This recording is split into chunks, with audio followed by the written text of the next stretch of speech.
Good day everyone, my name is Rachel and I'm Ramirez, and in this video tutorial, I will demonstrate how to configure Windows Defender Firewall.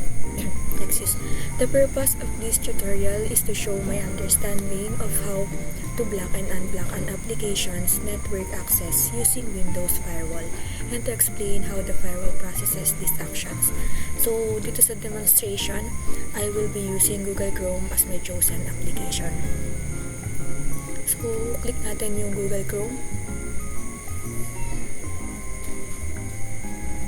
So, since Google Chrome is a web browser that is commonly used to access websites, social media platforms, and video streaming sites, Google Chrome relies on an internet connection. So, it is a good example to demonstrate how Windows Firewall controls network traffic. So, before applying any firewall rules, ipapakita ko muna na gumagana ng maayos yung Google Chrome. So, I will now search for Facebook. Let's try. Facebook. So, as you can see, Facebook loads successfully. And let's try YouTube.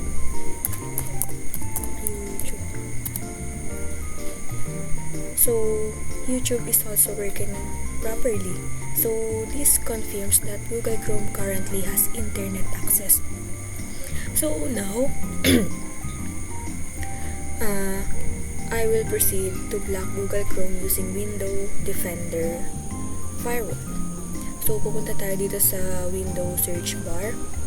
And then, itatype ko yung Windows Defender Firewall. So, makikita natin dito. I-open ko na. So, pagka-open, hanapin natin yung advanced settings. Click natin yung advanced settings. So, may makikita tayo dito na Windows Defender Firewall with Advanced Security. Ito yun, sa taas. So, to completely block Google Chrome, I will create both an inbound rules and outbound rules. So, first, click natin yung inbound rules. Click the new rule.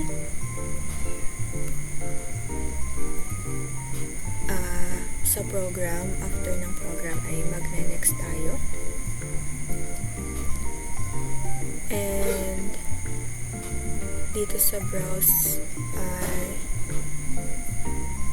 i-browse natin yung Chrome, which is ito yung Chrome. And then next, and then dito naman sa action is ito yung block the connection. I-block na natin. So, click the block and next ulit. So, yung domain, private, and public, lahat yan naka-check dapat. And next. So, dito sa name, nakadepende kung ano yung ilalagay natin name. So, for me ang lalagay natin ay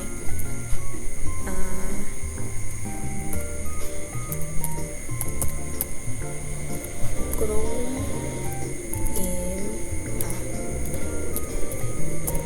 rule. Tapos, dito na inal. And then, after na malagyan ng name, ay click the finish. So, nakita natin dito na na-add yung rule natin. Ito yung pinangalan natin kanina.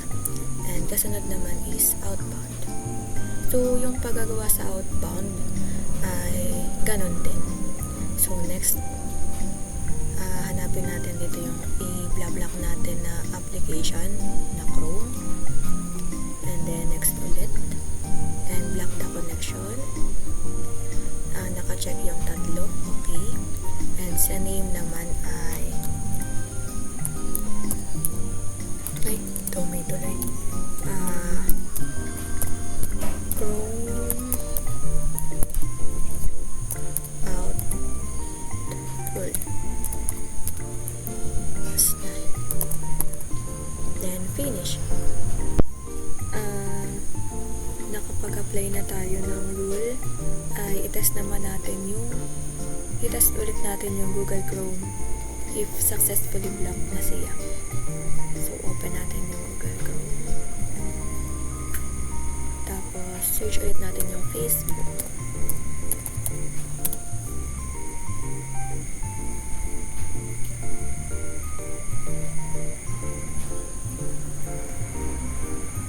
So, as you can see, the page does not load. So, you may see message like, ganito. This site can be reached. So, try din naman natin yung YouTube.